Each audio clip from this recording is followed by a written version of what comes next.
এইভাবে চিচিঙ্গার পোস্ত রান্না করে খেলে খেতে অসম্ভব সুন্দর লাগে। আর আমি মানসী কিচেনে সবাইকে স্বাগত। এইদিকে দেখুন, এই যে হপা দিয়ে আর আলু দিয়ে পোস্ত করব, তো এইটুকু আপনাদের সঙ্গে শেয়ার করব। প্লিজ আপনারা পুরো ভিডিওটা দেখতে থাকুন।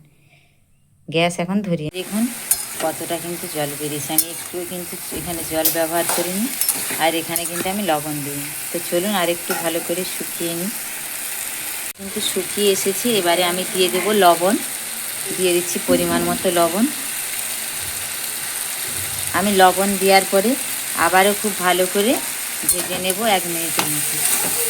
চলুন তাহলে আরও 1 মিনিটের মতন ভালো করে ভেজে নিই। আমি ভালো করে ভেজে নিয়েছি।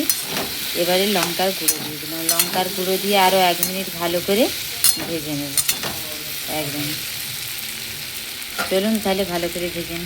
লঙ্কা দেওয়ার পরে আরও 1 মিনিট ভালো করে ভেজে নিয়েছি। এইভাবে একবার পোস্ত বানিয়ে খেয়ে দেখবেন। তো দিয়ে দেবো এবারে জল।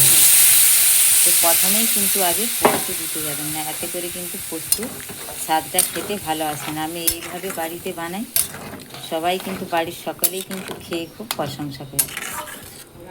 তো চলুন এবারে আরও ভালো করে চাপা দিয়ে দিচ্ছি, তারপরে পোস্ত অ্যাড করব। তো এখন করব না, ভালো করে আগে ফুটিয়ে নিই। আমি সেদ্ধ হয়ে গেছি, সব কিছু ঠিকঠাক মতো দেখুন। তো এবারে আমি এখানে পোস্তটা দিয়ে দেবো, আর বাটিটা ধুয়ে একটু সামান্য জল দেবো, খুব বেশি দেবো না। এই সময় এইভাবে এরকম পোস্ত খেয়ে দেখবেন, অত কিছু বেশি উপকরণও লাগবে না, 2-1টা উপকরণ দিয়ে খুব সুন্দর লাগবে। তো চলুন ঝটপট এবারে পোস্তটা নামিয়ে নিয়ে পরিবেশনের জন্য একদমই রেডি করে দেবো। আজকে আর দেখাবো না।